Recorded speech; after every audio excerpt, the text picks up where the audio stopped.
ఇడ్లీని ఉపయోగించి పకోడాని ఎలా తయారు చేయాలో తెలుసుకుందాము. దీనికోసం మనకి మార్నింగ్ ఇడ్లీ చేసుకుంటే ఈవినింగ్ మిగిలిపోయి ఉంటాయి కదండి. సో అలాంటి ఇడ్లీలు తీసుకుందాము. ఫస్ట్ మనం ఒక బౌల్ తీసుకొని ఇవి ఒక 3 ఇడ్లీలు అండి.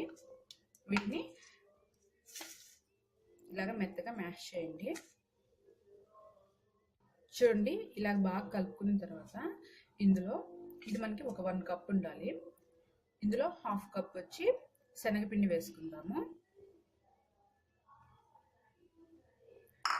అలాగే కట్ చేసుకున్నటువంటి ఉల్లిపాయలు, పచ్చిమిర్చి, కరివేపాకు, కొద్దిగా సోపు, కొన్ని పల్లీలు వేసుకుందాము. మనకి ఇడ్లీలో ఆల్రెడీ సాల్ట్ అనేది ఉంటుంది కాబట్టి దీంట్లో కొద్దిగా వేసుకుంటే సరిపోతుంది. ఇప్పుడు కొద్దిగా చిల్లీ పౌడర్ వేసుకుందాము.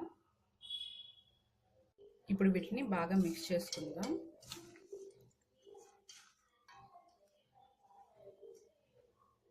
చూడండి, ఇలా గట్టిగా ఉంటుంది. ఇప్పుడు ఇందులో కొద్దిగా వాటర్ వేసుకోండి, జస్ట్ కొద్దిగానే. ఇప్పుడు మరొకసారి బాగా మిక్స్ చేసుకుందాం. చూడండి, పిండి అనేది మనకి ఇలాగా గట్టిగా ఉండాలి. ఇంత బాల్స్ లాగా చేసి వేసుకుందాం. చూడండి, మనకి ఆయిల్ వేడెక్కింది. ఇప్పుడు చిన్న చిన్న బాల్స్ లాగా ఆయిల్లో డీప్ ఫ్రై చేసుకుందాం.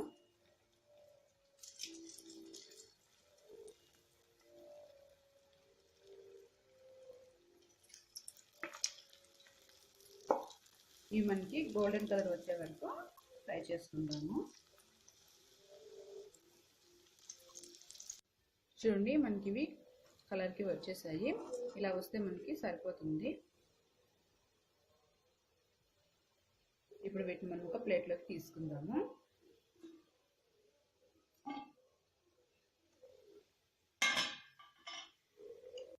ఇంతేనండి, ఎంతో టేస్టీగా ఉండేటువంటి ఇడ్లీ పకోడా. డెఫినెట్గా ట్రై చేయండి, చాలా రుచిగా ఉంటుంది. ఈవినింగ్ టైం అంటే టీ టైంలో స్నాక్లా తీసుకోవచ్చు. Thanks for watching. Please subscribe to my channel.